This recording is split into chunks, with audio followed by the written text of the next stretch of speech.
Hi friends, welcome to my YouTube channel Jagdeep Barthwal biology tutorial. And आज इस video में हम पढ़ने वाले हैं आर्टिफिशियल हाइब्रिडाइजेशन। देखिए, प्लांट ब्रीडिंग में अगर देखा जाए तो आर्टिफिशियल हाइब्रिडाइजेशन का बहुत इंपॉर्टेंट रोल है। एक प्लांट ब्रीडर जो होता है वो करता क्या है?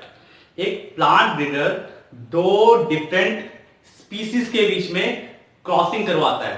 क्यों करवाता है? ताकि वो कंबाइन कर पाए डिजायरेबल कैरेक्टर्स को, एंड कंबाइन करने के बाद आगे जाके प्रोड्यूस कर पाए कमर्शियली सुपीरियर वैरायटीज। यानी कि कमर्शियली सुपीरियर वैरायटीज को प्राप्त करने के लिए उसने क्रॉसिंग करवाई एक प्लांट ब्रीडर ने। अगर हम मेजर अप्रोचेस की बात करें क्रॉप इंप्रूवमेंट प्रोग्राम की, तो आर्टिफिशियल हाइब्रिडाइजेशन उनमें से एक है। अब इस आर्टिफिशियल हाइब्रिडाइजेशन के लिए हमें क्या क्या चीजें ध्यान में रखनी है या क्या क्या चीजें होनी चाहिए आर्टिफिशियल हाइब्रिडाइजेशन के लिए, उसको जान लेते हैं। पहला है, जब हम इन क्रॉसिंग एक्सपेरिमेंट की बात कर रहे हैं तो डिजायर्ड पॉलन का ही यूज करते हैं हम लोग पॉलिनेशन के लिए। पॉलिनेशन के लिए डिजायर्ड पॉलिनेशन का पॉलन का ही यूज होना चाहिए।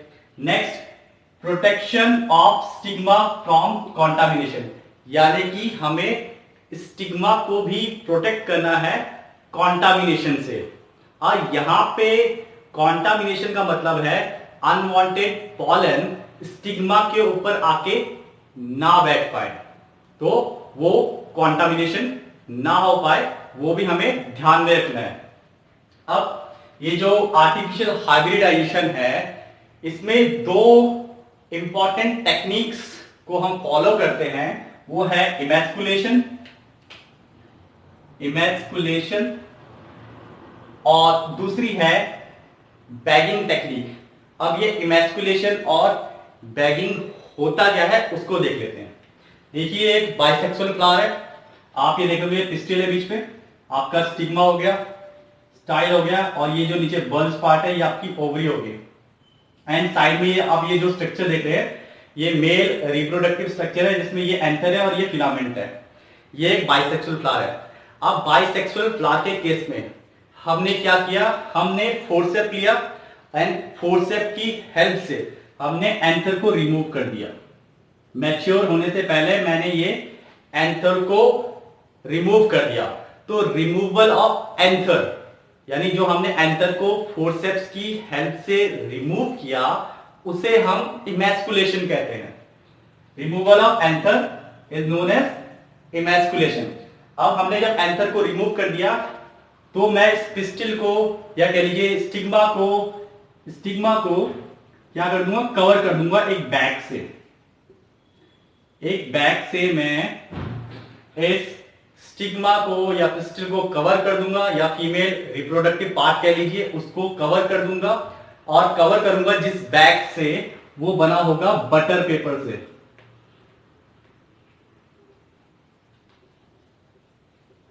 बटर पेपर से, ये बैग बटर पेपर से बना हुआ है। तो ये जो बैग से मैंने इसे कवर किया, इसे ही बैगिंग कहते हैं।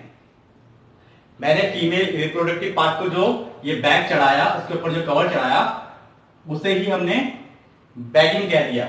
अब ये बैगिंग क्यों की? ताकि अनवांटेड पॉलन इसके ऊपर आके ना बैठ पाए और मेरा डिजायर्ड पॉलन ही यहां पे आके बैठे। अब मैं वेट करूंगा किस चीज का? कि आपका जो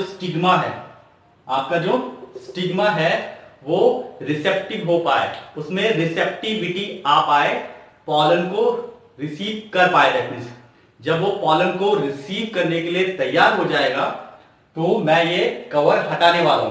अब सपोज करो मेरा डिजायर्ड पॉलन ये है, ये एंथर है और इसमें मेरे डिजायर्ड पॉलन है, एंड ये रिसेप्टिव हो गया, यानी स्टिग्मा में रिसेप्टिविटी आ गई है। अब जब स्टिग्मा में रिसेप्टिविटी आ जाएगी तो मैं ये बैग हटा दूंगा, और बैग हटाने के बाद यहां से मैं पॉलन लेके आऊंगा और यहां पे आके डस्ट कर दूंगा। यहां पे आके मैंने डस्ट कर दिए। अब जब मेरे डिजायर्ड पॉलन यहां आके डस्ट हो गए हैं तो अगेन मैं बैग इसके ऊपर चढ़ा दूंगा, यानी दोबारा से मैं इसको कवर कर दूंगा ताकि कोई और पॉलन आके ना बैठ पाए। देन मैं वेट करूंगा कि इसमें आगे जाके फ्रूट आ पाए, फ्रूट्स आएंगे आगे जाके, डेवलपमेंट होगा, फ्रूट्स आएंगे, तो मैं उसका वेट करूंगा। तो इतना आपके समझ में आ गया। हमने एंथर को काटा मैच्योर होने से पहले, उसे हमने इमैस्कुलेशन कहा। देन हमने फीमेल रिप्रोडक्टिव पार्ट को कवर कर दिया एक बैग से जो बटर पेपर से बना था, उसको हमने बैगिंग कह दिया। ये केस था किसका? ये केस था बाइसेक्सुअल फ्लावर का। और ये हम सब क्यों कर रहे हैं? क्योंकि मुझे सुपीरियर वैरायटी चाहिए, सुपीरियर वैरायटी के फ्लावर चाहिए या प्लांट चाहिए, इसलिए मैं ये सब कर रहा हूं। अब एक कंडीशन और है, ये तो बाइसेक्सुअल फ्लावर वाली कंडीशन है।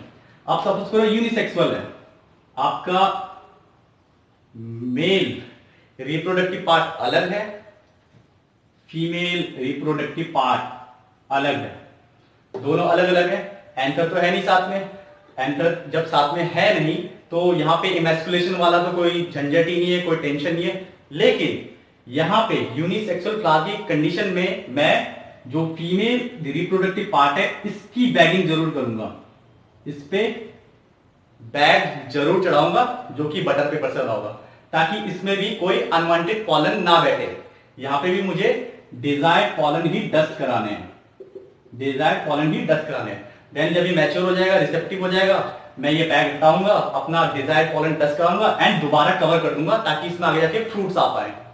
सो दोनों कंडीशन आपके समझ में आ गई होंगी, बाइसेक्सुअल वाली भी एंड यूनिसेक्सुअल वाली भी। सो फ्रेंड्स, ये काफी इंपॉर्टेंट टॉपिक है, एग्जाम में, बोर्ड एग्जाम में काफी बार पूछा जाता है, तो इसको विशेष तौर से ध्यान दीजिएगा।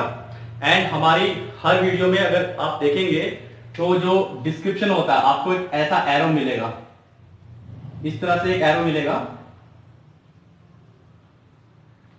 तो उस पर आप क्लिक करेंगे तो आपको जो नेक्स्ट आने वाला वीडियो है, जो नेक्स्ट वीडियो है मतलब उसका लिंक आपको वहां पे मिल जाएगा।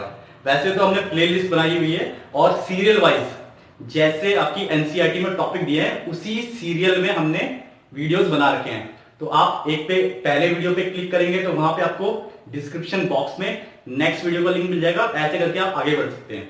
तो आपको देखने में भी आसानी होगी, सर्च करने में भी आसानी होगी, कोई भी टॉपिक पर्टिकुलर किसी चैप्टर का। सो फ्रेंड्स, इस वीडियो में इतना ही, मिलते हैं अगले वीडियो में एक नए टॉपिक के साथ, तब तक के लिए बाय।